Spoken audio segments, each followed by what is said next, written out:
बिस्मिल्लाहिर्रहमानिर्रहीम। अस्सलामु अलैकुम। मैं हूं मुदस्सर शाही एडवोकेट और आप देख रहे हैं हमारा यूट्यूब चैनल लीगल इश्यूज़। आज हम जिस टॉपिक पर बात करने जा रहे हैं वो है तकसीम, कि अगर आपने जायदाद की तकसीम करनी है तो सिविल कोर्ट में दावा आप कैसे दायर कर सकते हैं जायदाद की तकसीम के लिए। दो तरह की चीज़ें तकसीम हो सकती हैं। सपोज़ किसी के वालिद साहब की डेथ हो गई है, बच्चे हैं आगे से, तो वो तकसीम करना चाह रहे हैं, तो वो क्या तकसीम कर सकते हैं। एक तो ज़रई ज़मीन तकसीम कर सकते हैं कि बहुत सारे खेत हैं, फसलें हैं, वो वाली ज़मीन आपने तकसीम कर रहे हैं, इसे कहते हैं ज़रई ज़मीन, उसकी तकसीम। इसके लिए सिविल कोर्ट नहीं बल्कि रेवेन्यू ऑफिसर के पास जाना होता है। अगर आपकी सकनी ज़मीन हो, सकनी ज़मीन होती है ज़रई ज़मीन के अलावा जो ज़मीन होती है, मसलन आपका मकान, दुकान, प्लाट, कुछ ऐसी चीज़ें, तो ये सकनी ज़मीन कहलाती है। ये सकनी ज़मीन है आपकी रेजिडेंस। हम मिसाल लेंगे एक घर की या किसी दुकान की, वालिद साहब की डेथ होगी, आगे बच्चे हैं, वो चाहते हैं कि बड़ा भाई है या छोटा भाई है, तो एक भाई बड़ा तेज़ है, उसने कब्ज़ा किया हुआ है, तो वही जनाब सारा कुछ खा पी रहा है, दूसरे भाई को नहीं दे रहा। अभी सूरत में क्या होगा, हम कहते हैं कि हमारा राइट है, हम वारिस हैं, हमारा भी हक बनता है, हमें दिलाया जाए।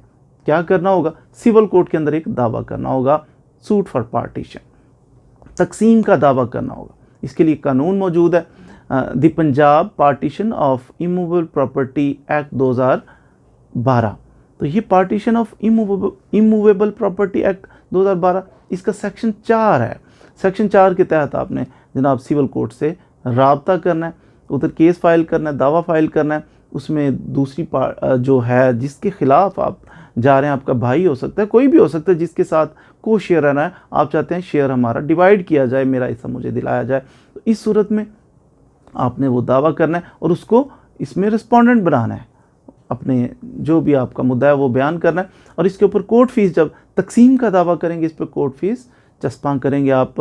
वो लंबी चौड़ी वाली कोर्ट फीस 10,000 15,000 वाली नहीं होगी, यहाँ सिर्फ 15 रुपये की टिकट्स लगेंगी, यही कोर्ट फीस होगा। ये दायर करना है आपने दावा, तकसीम का दावा हमने जनाब कर दिया सिविल कोर्ट के अंदर।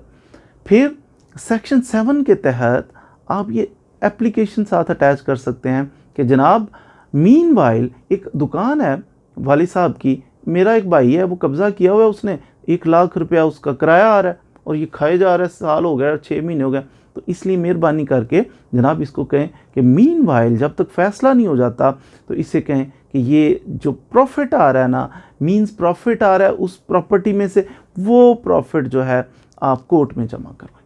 सेक्शन 7 के तहत आप ये एप्लीकेशन साथ लगाएंगे, उस पर भी उसको फिर आर्डर होगा कि जनाब आप आएँ और आके ये जमा करवाएं।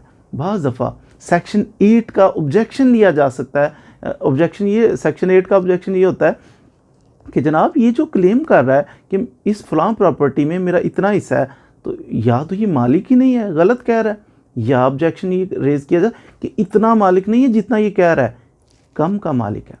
फिर कोर्ट उसको भी देखेगी और पहले ये तो डिसाइड करें कि कितनी मिल्कियत है या नहीं है।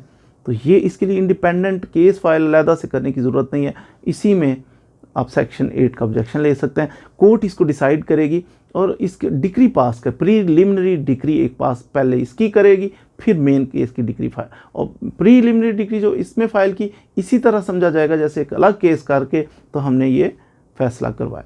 तो इसमें टाइटल डिसाइड हो गया कि जनाब कौन कितना शेयर किसी का बनता है।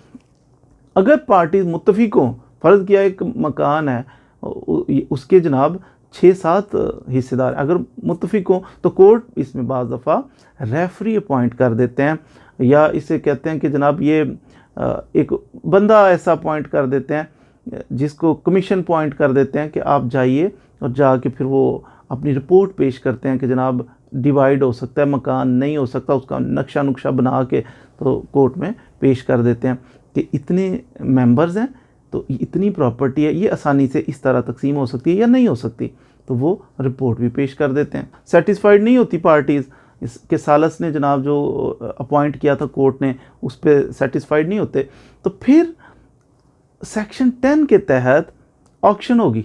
और ऑक्शन में सबसे पहले कोर्ट के अंदर इंटरनल ऑक्शन होगी, जिसमें बाहर वाले बंदे शामिल नहीं होंगे, बल्कि वो जो पार्टीज़ केस के अंदर शामिल हैं, हिस्सेदार हैं, वो होंगे। और ऑक्शन होगी कि आप में से एक दो बंदा मिल के तो प्रॉपर्टी सारी परचेज़ कर लें, बाकियों को पैसे दे दें।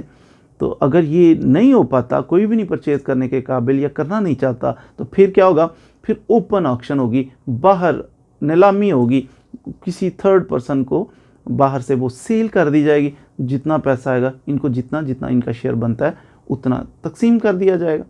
अगर सपोज़ ये प्रॉपर्टी डिवाइड हो जाती है, ये राज़ी हो जाते हैं, तो फिर इनको डिवाइड कर दी जाएगी, ये फ़लाँ पोर्शन, फ़लाँ का फ़लाँ, इतना इतना इतना, और इसके बाद कोर्ट इनको जिसका जितना पोर्शन है उसका कब्ज़ा दिला देगी। वो अपने अपने कब्ज़े में फिर वो जगह हो जाएगी, जैसे चाहें वो यूज़ करें, वो मालिक बन जाएंगे। इसमें कोर्ट पाबंद है कि जब तकसीम करना है, किसी ने तकसीम का दावा किया है, तो सिविल कोर्ट का काम है कि 6 महीने के अंदर अंदर इसका फ़ैसला करे। अगर कोर्ट 6 माह के अंदर इसका फ़ैसला नहीं कर पाती, किसी वजह से डिले हो रहा है, तो कोर्ट का काम है कि 6 माह से पहले पहले फिर डिस्ट्रिक्ट जज साहब से रब्ता करे, अपर फोरम बड़ी अदालत से, कि डिस्ट्रिक्ट जज साहब से मज़ीद टाइम की इस्तदा करे कि जनाब 6 माह के अंदर डिसाइड नहीं हो रहा, थोड़ा सा टाइम बढ़ा दें। फिर वो टाइम बढ़ा भी सकते हैं।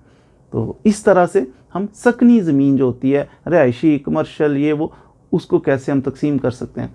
तो उम्मीद है आपने जो वारसान के दरमियान तकसीम अगर कोई रोला बन जाए, कोई परेशानी बन जाए, तो फिर अदालत के ज़रिए जाके कैसे तकसीम करवाते हैं, इसके बारे में कुछ ना कुछ सीखा होगा। आइंदा लेक्चर में इंशाल्लाह हम बताएंगे कि ज़रई ज़मीन को तकसीम करने का तरीक़ाकार क्या है। उसके लिए इंतज़ार कीजिएगा।